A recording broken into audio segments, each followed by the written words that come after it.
Figure it out आ गया आपके पास, तो इसको डिस्कस करते हैं।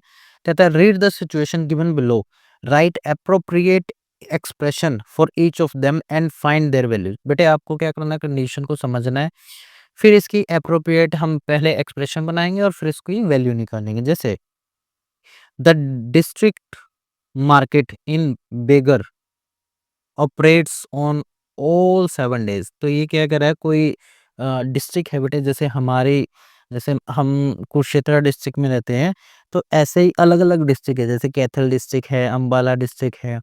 तो कहता है किसी बेगर नाम की कोई जगह है, beggar operates district market in beggar operates all the 7 days. मतलब बेगर्स में जो डिस्ट्रिक्ट मार्केट है वो 7 के 7 दिन खुली रहती है एक वीक में। Rahim supplies 9 kilogram of mangoes each day from his orchard and Shyam supplies 11 kilogram of mangoes each day.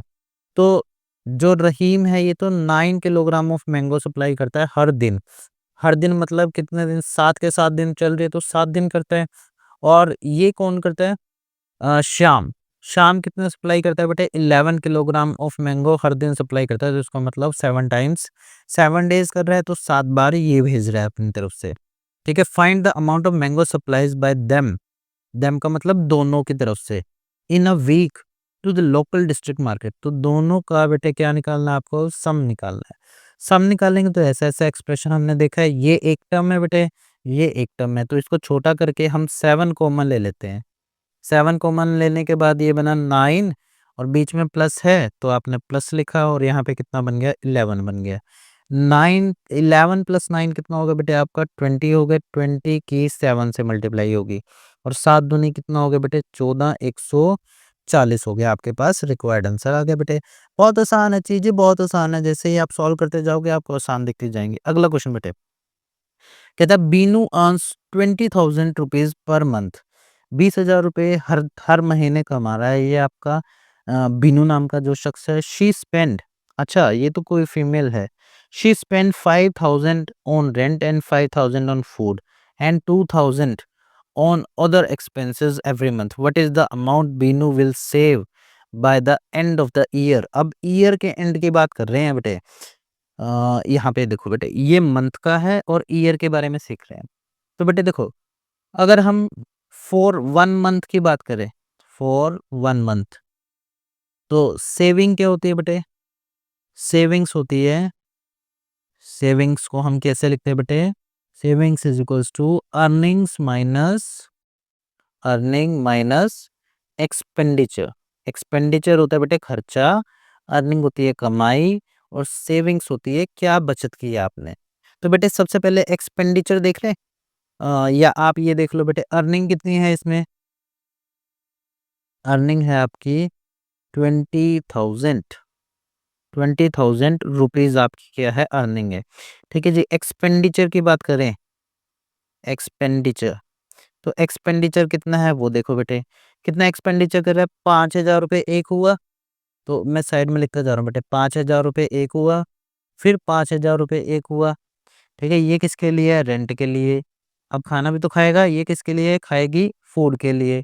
2,000 और एक्सपेंसेस है बेटे। अब लड़की है तो कुछ और एक्सपेंसेस भी करेगी, नेल पेंट ये वो, है ना, बहुत से लड़कियों के तो बहुत से एक्सपेंसेस होते हैं। अब इसको टोटल करेंगे तो कितना आता है बेटे, 5 और 5 10 और 2 12,000 रुपये इसका टोटल खर्चा है। तो टोटल एक्सपेंडिचर कितना हो गया, 12,000 रुपये। ठीक है, एक मंथ का, एक मंथ के 12,000 रुपये खर्चती है ये लड़की। अब अगर हम बात करें सेविंग्स की, तो आपको पता है इसको माइनस करना है। तो सेविंग्स कितनी आ गई बेटे आपके पास, 20 में से 12 चले गए, कितने बचे बेटे, 8,000 रुपीज सेविंग आ गई। अब ये तो आ गई बेटे सेविंग्स, हमें तो टोटल ईयर के निकालने ना, end of the year, year के एंड में कितना बना इसका। तो आप ये तो एक मंथ की है, तो आपको टोटल ईयर्स की निकाल, मतलब टोटल ईयर की निकालनी है। तो इसका मतलब एक मंथ में कितने, एक ईयर में कितने मंथ होते हैं बेटे, 12 मंथ्स होते हैं। तो 12 मंथ्स में कितनी सेविंग कर लेगी ये, 12 इंटू 8,000, 12 इंटू 8 12 8 कितने होते हैं बेटे, 96। और फिर पीछे से कितनी आ गई, 3 जीरो। तो इसका मतलब 96,000 इसकी ईयर के एंड तक क्या हो जाएगी बेटे, सेविंग्स हो जाएगी। क्लियर है बात। अगले क्वेश्चन की तरफ बढ़ते हैं बेटे। अगला पार्ट है part number C, that is during the day time a snail climbs 3 centimetre up a post. अब देखो बेटे, स्नेल क्या होता है? जैसे आपने कछुए के बारे में सुना है, टर्टल के बारे में, बहुत स्लो होता है ना चलने में। इससे भी, टर्टल से भी स्लो होता है बेटे एक स्नेल। ऐसा होता है, इसके पास एक शेल होता है ऐसे करके, और जब भी इसको खतरा होता है अपने किसी अपोनेंट से, तो ये स्नेल क्या करता है, अपने शेल के अंदर घुस जाता है।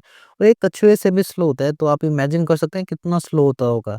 अगर आप कोई फ़ॉरेनर, मतलब कोई अब्रॉड के कार्टून्स वगैरह देखें, तो उसमें स्नेल को दिखाया जाता है ना? अभी स्नेल क्या कह रहा है, ये क्या कह रहा है, स्नेल दिन के टाइम में तो कितना ऊपर जाता है, 3 सेंटीमीटर ऊपर जाता है।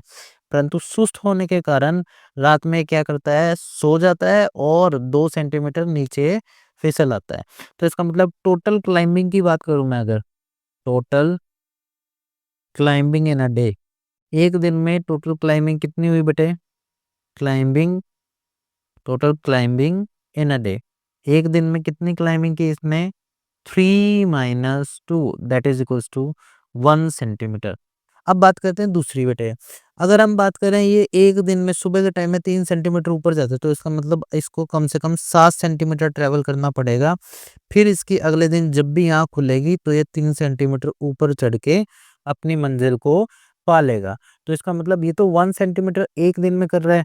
तो अगर हम बात करें, snail will climb, it will climb, इसको लिख लीजिएगा बेटे, it will climb, it will climb 7 centimetre in 7 days, 7 दिनों में कर लेगा ना। फिर बेटे इसका मतलब क्या है, 7 दिनों में करने के बाद इसमें 3 सेंटीमीटर अगले दिन में चढ़ेगा ये। तो इसका मतलब next 3 will, next 3 centimetre will be, will be covered, covered in next day, अगले दिन में 3 सेंटीमीटर कवर करेगा, है ना? तो इसका मतलब total day required, total days required, total days required कितने हुए बेटे? Required, total days requireds, total day requireds, requireds are 7 plus 1 that is equals to 8 days. Total days कितने चाहिए आपको? 8 डेज चाहिए बेटे। ठीक है जी, अगले क्वेश्चन की तरफ बढ़ते हैं बेटे। ये है मेल्विन रीड्स अ 2 पेज स्टोरी एवरी डे। ये क्वेश्चन नंबर सेकंड है बेटे अब अपने पास। ये कहता है मेल्विन है, वो 2 पेज की एक स्टोरी रोज पढ़ता है, except on Tuesday and Saturday, Tuesday और सैटरडे को छोड़ के।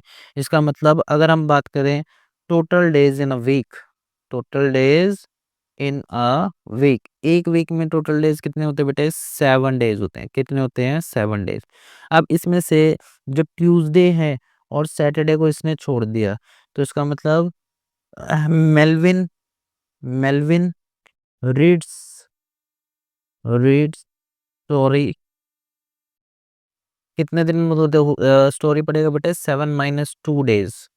इसका मतलब कितने दिन बेटे? 5 डेज ये स्टोरी पढ़ेगा, 5 डेज ये स्टोरी पढ़ेगा। कितने में? इन अ वीक, एक वीक में, इन अ वीक। अभी इसको टोटल कितने वीक्स मिले बेटे? 8 वीक्स मिले। ठीक है जी।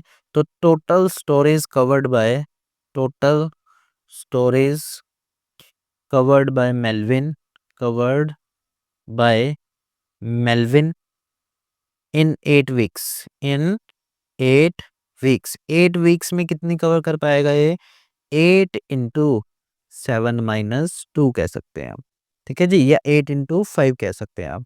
तो इतनी स्टोरेज ये 8 हफ्तों में कवर कर पाएगा। आपको बताना है इनमें से कौन सा एक्सप्रेशन इसको फॉलो करता है। तो बेटे देखो, मैंने आपको कहा था स्वैपिंग मल्टीप्लिकेशन में पॉसिबल है। तो बेटे 8 इंटू 7 माइनस 2 लिखूं या 7 माइनस 2 इंटू 8 लिखूं, तो ये एक ही बात है। और ये कहाँ दिख गया मुझे? 7 माइनस 2 इंटू 8 दिख गया मुझे, कोई दिक्कत वाली बात नहीं है। इसके बाद बेटे आंसर आगे देखो, 8 इंटू 5 कहीं नज़र आ रहा है? क्योंकि 8 इंटू 5 भी बन सकता है, नहीं नज़र आ रहा। 7 माइनस 5 नज़र आ रहा है, ये नहीं हमें चाहिए। ठीक है, अगर मैं इसकी 8 की मल्टीप्लाई कर दूं अंदर, तो 7 इंटू 8, देखो आपने पिछले क्वेश्चन में सीखा है ना, 7 इंटू 8 माइनस 2 इंटू 8 बन जाएगा। ये भी मुझे नज़र आ रहा है इस वाले में। 7 इंटू 8 माइनस 2 इंटू 8। इसके बाद देखो बेटे 8 इंटू 5 तो नहीं कहीं पे दिख रहा है आपको, 8 इंटू 5 कहीं पे भी नहीं दिख रहा है ना? ये दिख रहा है 8 इंटू 5, बट इसके साथ एक 2 एक्स्ट्रा है, तो ये भी वैलिड नहीं है ना? और कहीं पे मुझे दिख ही नहीं रहा कोई, तो इसका मतलब इसके आंसर्स बी एंड जी आपके क्या हो जाएंगे, इसके रिक्वायर्ड आंसर हो जाएंगे। बढ़ते हैं अगले क्वेश्चन की तरफ बेटे। आगे आता है find different ways of evaluating the expression. आपको ए और बी को एक्सप्रेशन को इवेल्युएट करना अलग अलग तरीके से, तो बहुत आसान है बेटे। कैसे करेंगे हम? या तो हम क्या करेंगे बेटे, इसको दो दो के पेयर में जोड़ देंगे, या आप ऐसे कर लीजिए बेटे। पहले जैसे मेथड 1 कर लेता हूँ मैं, मेथड 1 कर लेते हैं। मेथड फर्स्ट में हम क्या करते हैं, पॉजिटिव वाले को एक साइड और नेगेटिव वाले को एक साइड जोड़ते हैं। 1 + 3 + 5 + 7 प्लस में 9, बस ये हुआ बेटा, ये प्लस वाले हुए। फिर माइनस वालों को एक साइड जोड़ते हैं बेटे, माइनस के 2 माइनस के 4 माइनस के 6 माइनस के 8 माइनस के 10, ये माइनस वाले हुए बेटे। ठीक है, अब इन माइनस वालों का माइनस कॉमन निकाल सकते हैं और इनको अलग जोड़ सकते हैं। तो इसका मतलब 1 + 3 that is 4, 4 + 5 that is 9, 9 + 9 that is 18, 18 + 7 करेंगे तो आपके पास कितना आएगा 25। तो यहाँ पे टोटल आया 25। माइनस करेंगे बेटे, इसको क्या लिख सकते हैं इकट्ठा 2, माइनस कॉमन निकालेंगे 2 + 4 + 6 + 8 + 10। अब इसको भी फटाफट से जोड़ दो बेटे। देखो 8 एंड 2 कितना हो जाएगा 10, 6 एंड 4 कितना हो जाएगा 10, और उधर से कितना होगा 30, तो 25 - 30 बन रहा है ये।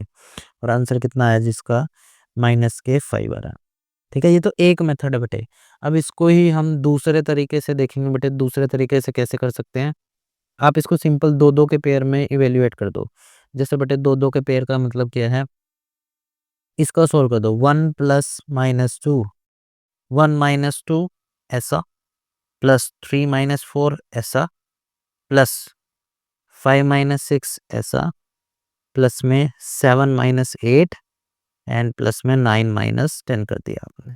अब देखो बेटे इसको सॉल्व करना ज़्यादा आसान है। 1 - 2 किया कितना हुआ -1, प्लस -1 प्लस -1 प्लस -1 प्लस -1। तो ये गया बेटे, ये गया, ये गया, ये गया, ये गया। तो टोटल काउंट करो बेटे, -1 कितनी बार है, 1 2 3 4 5 टाइम्स। तो आप लिख सकते हो 5 टाइम्स ऑफ -1 लिख सकते हैं हम इसको। आप लिख दो बेटे इसको हटा के, चलिए जी 5 times of -1 this is equal to -5। तो देखो बेटे दोनों टाइम्स में आंसर क्या रहा, सेम रहता। अब हम करते हैं बेटे सेकंड पार्ट की तरफ। तो सेकंड पार्ट में देखो बेटे, एक मेथड तो क्या है, हम एक एक करके जोड़ देते हैं बेटे। तो इसी को ही मैं रब कर रहा हूँ ताकि हम सेकंड पार्ट सॉल्व कर सके बेटे। आप इसको वीडियो पॉज करके लिख लीजिएगा अगर आपको लिखना है, और अगर आप वीडियो के साथ साथ लिख रहे हैं तो उसके जैसी कोई बात ही नहीं है बेटे, है ना? अब देखो बेटे इसका मेथड नंबर 1, फिर दोबारा वही क्या, कि प्लस वालों को अलग अलग करके जोड़ दें। अलग अलग करके जोड़ो बेटे, कितना है, +1 1, फिर 2, फिर 3, फिर 4, फिर 5। तो इसका मतलब 5 बार +1 है, 1 2 3 4 और 5। अब देखो -1 कितनी बार है, 1 2 3 4 और 5 बार -1 है। तो माइनस लगा के बेटे 1 2 3 4 और 5, मैंने आपको माइनस अंदर लेके जाना सिखाया है ब्रैकेट के। जो पॉजिटिव है वो क्या बन जाएगा, नेगेटिव, और फिर ऊपर वाली वैल्यू भी आ जाएगी। तो 3 और 2 5, माइनस में 5, आंसर कितना है आपके पास 0 है। तो आप ऐसे सॉल्व कर दो बेटे। मेथड नंबर 2 में क्या होगा, हम क्या करेंगे, साथ साथ काटते जाएंगे बेटे। जैसे क्या है 1 - 1, ये तो आंसर 0 देगा। प्लस में 1 - 1, ये भी आंसर 0 देगा, कट जाएगा। प्लस में 1 - 1, ये भी आंसर 0 होगा। प्लस में चौथी बार में 1 - 1 करेंगे, ये भी आंसर 0 होगा। प्लस में पाँचवीं बार में 1 - 1 करेंगे, ये भी आंसर 0 होगा। टोटल कितना आएगा, 5 बार 0 को प्लस करके दिखा देंगे आप, वो आपका क्या होगा, रिक्वायर्ड आंसर हो जाएगा बेटे। बहुत आसान है। आगे compare the following pair of expression. आपको वही फिर दोबारा smaller than, greater than, equals to लगाना है, और by reasoning. Compare the following pair of expression using this और बाय रीजनिंग। चलो बेटे आपको सिंपल अपना दिमाग लगाना और आंसर बताना कौन सा सही है, कौन सा गलत है, कौन सा बराबर है, कौन सा छोटा है, कौन सा बड़ा है। देखो बेटा 14 14 के बराबर, -7 -7 के बराबर, +8 के बराबर, ये तो सारा चीज बराबर ही लिख रखी है, सेम ही लिख रखी है, तो ये बराबर। आगे देखो बेटे अब आपको बताना है 83 इंटू 42 -18 बड़ा होगा या 83 इंटू 40, ये तो छोटी है ना बेटे, देखो 40 छोटा है, तो इसका मतलब ये वाली चीज छोटी होगी, ये बड़ी होगी इधर वाली। आगे देखो बेटे 145 -17 इंटू 8 और 145 -17 इंटू 6। तो बेटे देखो ध्यान से सोचना इस बात को, ये वैल्यू बड़ी देगा, और अगर ये वैल्यू बड़ी देगा तो इसका मतलब इसका फाइनल आंसर कैसा आएगा बेटे, छोटा आएगा। ये वैल्यू छोटी देगा आपको, और 145 में से माइनस करके फाइनल आंसर क्या आएगा, बड़ा आएगा। देखो बहुत आसानी से समझते हैं इसको।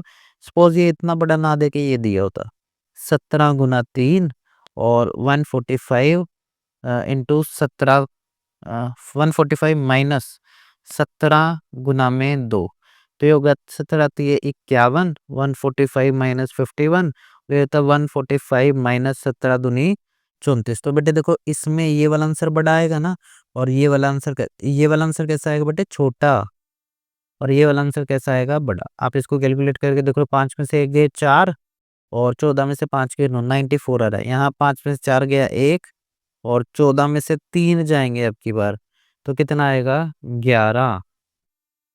ठीक है जी। तो इसका मतलब जहाँ पे छोटी वैल्यू है वो वाला नंबर क्या है, बड़ा है। छोटी वैल्यू क्या है यहाँ पे, तो इसका मतलब इधर लेफ्ट साइड में अब की बार छोटा है, राइट साइड में बड़ा है। आगे देखो बेटे 23 इंटू 48 दे रखा है, माइनस में कितना दे रखा है आपको, 35, और यहाँ पे दे रखा है 23। अब इसको देखो बेटे, अगर मैं इसको लिखूं तो ये 23 इंटू 48 माइनस 23 इंटू 35, तो ये देखा है बट यहाँ पे तो देखो, यहाँ अब दोनों में से छोटा कौन सा है, ये वाला बहुत बड़ी बड़ी वैल्यू बन जाएगी, और इसमें से इसको घटाएंगे तो इसका मतलब ये ऑब्वियस बात है छोटी वैल्यू आएगी, है ना। ये बहुत छोटी वैल्यू आएगी, और ये तो अलग टर्म है, तो इसका मतलब ये वाली वैल्यू बड़ी आएगी और ये वाली वैल्यू क्या आएगी, छोटी आएगी। ठीक है जी। वैसे भी हम सिंपली भी सॉल्व करके देखें तो ये देखो 8 में से 5 गए 3 और 4 में से 3 गया 1, ये तो टोटली 23 इंटू 13 लिखा हुआ, और यहाँ पे 23 इंटू 48 तक पहुंच रहा है, फिर उसमें से माइनस कर रहे हैं 35।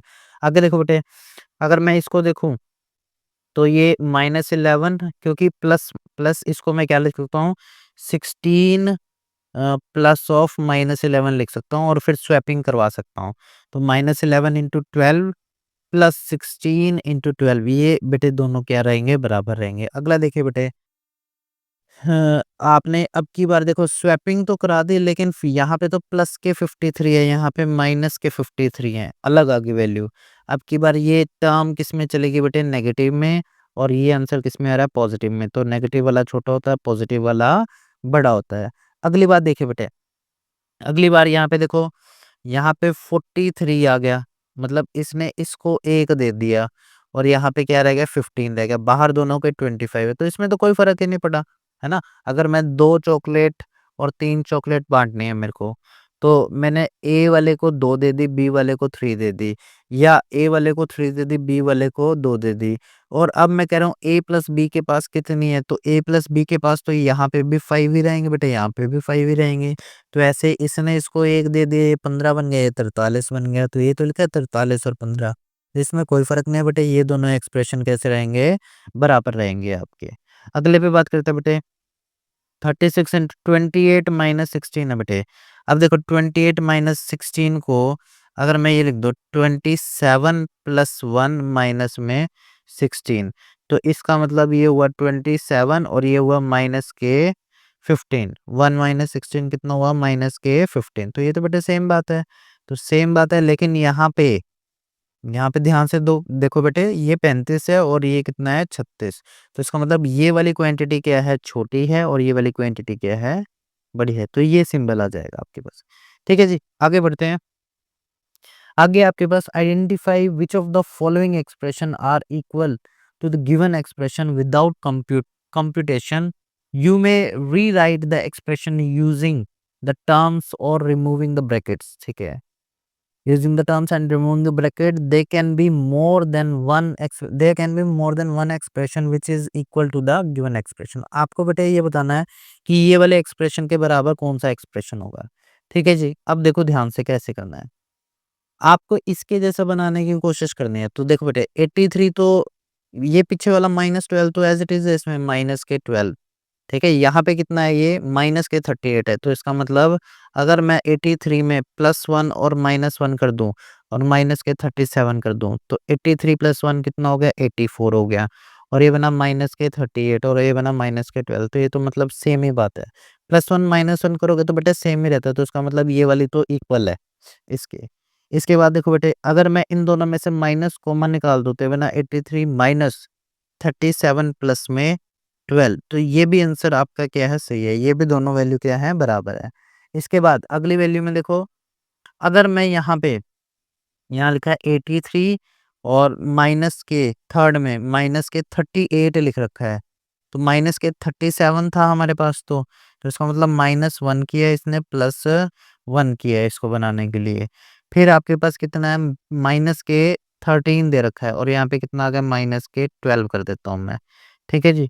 तो इस दोनों को मिला के कितना आएगा माइनस के 38 तो 83 माइनस के 38 परंतु यहाँ पे अगर इसको बराबर करना है इक्वल बताना है ना सिर्फ ठीक है। अगर इसको बराबर करना तो यहाँ पे कितना आना चाहिए था माइनस के 11 परंतु यहाँ तो कितना दे रखा माइनस के 13 तो इसका मतलब ये बराबर नहीं है। अगला देखो बेटे अगला माइनस के 37 को आगे देखो प्लस साइन के साथ आप स्वैपिंग कर सकते हो उसमें कोई दिक्कत नहीं है तो ये भी क्या है बराबर।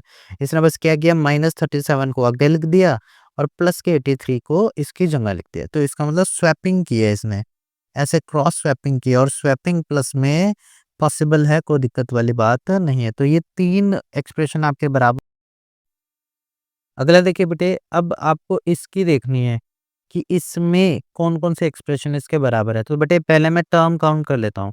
93 एक टर्म है, प्लस में 37 इंटू 44 एक टर्म है। ठीक है ये टर्म और प्लस में 76 आपकी क्या है लास्ट टर्म है।